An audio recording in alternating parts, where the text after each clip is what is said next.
How to jug and finesse in NBA 2K22 without having to build a 5'9" max speed cheese build. Stay tuned.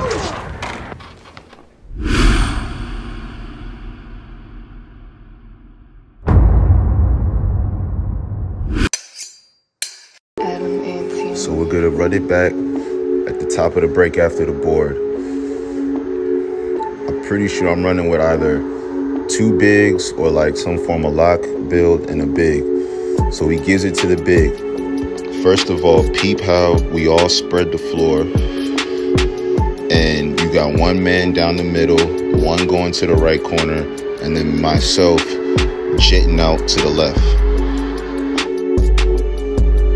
So we got the floor spread.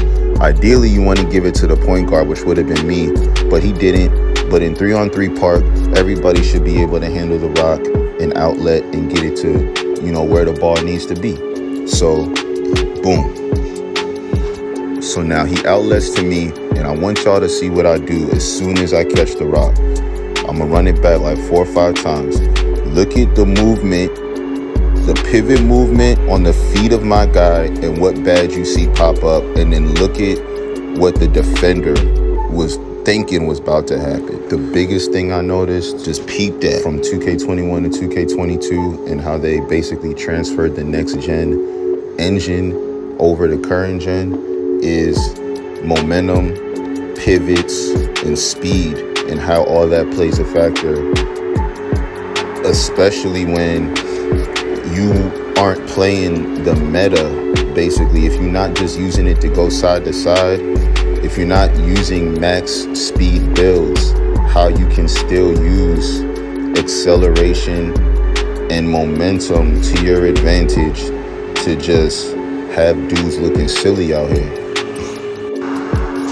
My build is not a max speed build because I am, contrary to popular belief, I do believe that strength does play a factor in 2K, especially when you're a guard playing against majority of guards that believe strength doesn't play a factor. So if you know most people are going minimum strength on their builds, I give mine a little more than above average. I go with I think I went with the speed and agility pie chart. So I sacrificed 4 to 8 attributes in speed, but I get like 20 more in strength. So that plays a factor in how I play. Being able to body up, which y'all are going to be able to see in more of these videos, post work, fade, being able to move and shift players off of me, cut out away from the basket, and then quickly cut back in and just push them and then leave them and have the whole lane and paint to yourself. You're gonna see it in these future clips, that there's different ways to play the game where you don't need to always be going at max speed. You can use momentum and pivoting and cutting just like you would in real life, because that was a major part of the update in the engine.